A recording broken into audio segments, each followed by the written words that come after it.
Oh, bonsoir, moi c'est Dr Mohamed De Kaba, Mohamed 2. Aujourd'hui nous allons voir comment faire cette représentation de la courbe épidémique de la maladie X dans le logiciel EpiInfo Dashboard. Ok, ça c'est une base de données fictive que je viens juste de le faire. Et ça c'est la date of onset, c'est-à-dire la date de début de chaque maladie. Ça c'est le cas, le nombre de cas. Et ça c'est le facteur, c'est-à-dire est-ce que c'est un cas urbain ou un cas rural.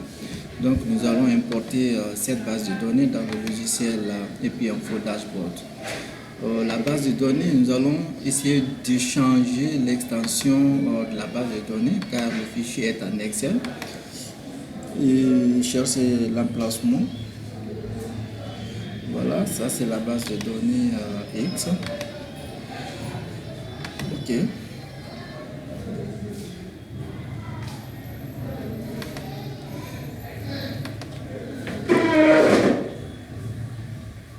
Voilà, la base de données est déjà importée. Nous allons essayer de visualiser les données. Ce sont les données.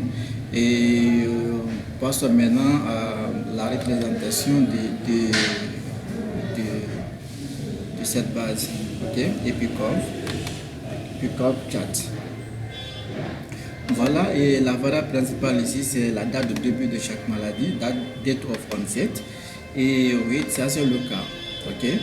Donc si nous voulons une représentation journalière, on pose sur D, une représentation mensuelle, une représentation annuelle. Donc nous allons faire une représentation journalière. Ok.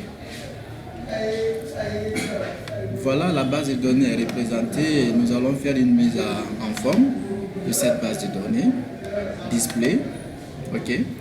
Et ça c'est là. Et nous allons voir les labels. Ok. Chart title, ça c'est le titre. Courbe épidémique de la maladie X. De la maladie X. Et au niveau de l'ordonnée, nous allons prendre le nombre de cas de la maladie X, le nombre de cas de la maladie X. Au niveau de l'abscisse, c'est la date de début de la maladie X. La date de début de la maladie X. La date de début de la maladie X. Ok. Voilà maintenant cette représentation, elle est faite. C'est la courbe épidémique de la maladie X. C'est la date de début de la maladie X. Ça c'est le nombre de cas de la maladie X. Après, nous allons essayer d'aller plus loin et on va essayer de stratifier cette donnée à travers le facteur, c'est-à-dire est-ce que c'est un cas urbain, un cas rural. Donc, pour mieux comprendre cela, on cherche à afficher la légende. Ok, show legend. Voilà, ça c'est la légende. Et rouge signifie les cas provenant au milieu rural et jaune signifie les cas provenant au niveau urbain.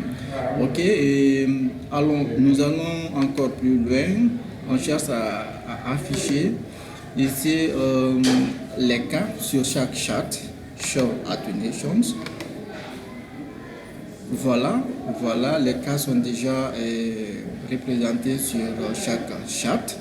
Donc moi, je n'aime pas généralement ça et on va essayer, donc je vais essayer d'enlever, ça va dépendre de vous. Ok, et là c'est bon. Je pense que nous avons fait ce que nous devons faire. Ça rouge, ça c'est les cas provenant au niveau rural, jaune, les cas provenant au niveau urbain.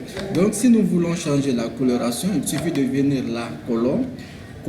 Ici, vous allez chercher chaque variante correspond à une autre coloration. Donc, ça va dépendre de vous. Moi, je préfère la Vibrant A. Ok, ça c'est épais. Voilà, la couleur est changée.